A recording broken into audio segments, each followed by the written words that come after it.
In order to set up different interaction channels in Salesforce, you need to understand and be able to implement multiple support processes. And so I've searched for support here in setup, and I've pulled up support processes. And we currently have no support processes created in our own Salesforce organization. We're going to do that in this lecture.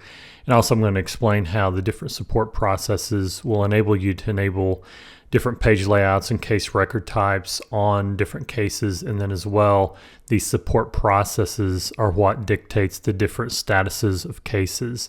And so as you begin to understand the different interaction channels that cases can come into your Salesforce instance, you can set some default behaviors such as specifying the case origin automatically, setting up escalation rules, auto response rules, and it all begins at the support process level. We're going to be handling cases coming in from different interaction channels. And so, for example, one common way that you receive cases in Salesforce is via phone calls. So we're going to create a support process to handle those phone calls coming in to our call center, for example. Okay, so it's here in this next step as you're setting up the support process that you can select the values in the case status, and you can adjust this list to add additional values, but the defaults are new, working, escalated, and closed with a default value of new. I'm going to keep that all in place and click save. And so now we have a phone support process. Let's do another for email. And so another example would be cases coming in via email, and that may be from email to case that we're going to set that up later on in this section of the course, or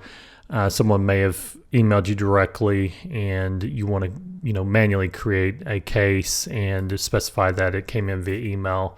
And so we're going to be able to handle interaction channel of email as well by setting up this support process. And so let me edit this to add a description here. And so probably what I should do before I go much further in creating further support processes is let's look at the Service Cloud support channels help topic. Okay, so here's the Service Cloud channels help article that I mentioned, and I'll link to this in the resources folder of this lecture.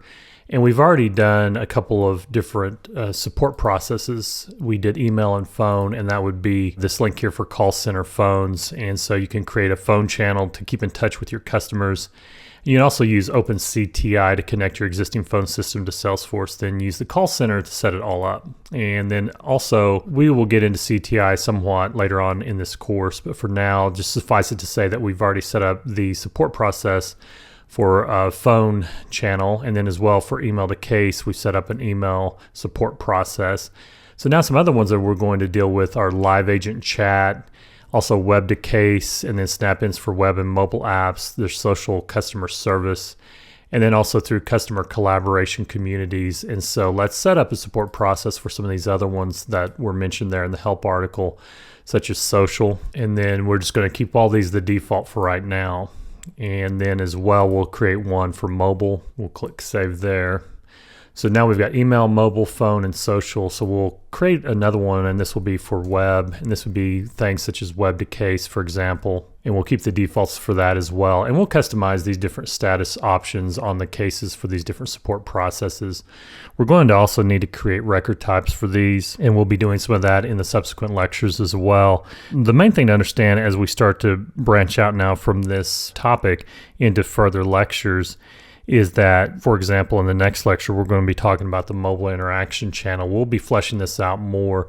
The main thing at this point to understand is that Salesforce can handle the customization of multiple support processes, and this helps you to provide good customer support and service through the various different interaction channels. That is what is covered in this particular section of the course. And so I'm just reviewing now my list of the different interaction channels that we're going to be getting into in the span of this course, and we have those pretty well covered at a ground level now. So now in the next lecture, we're going to dive into the mobile interaction channel.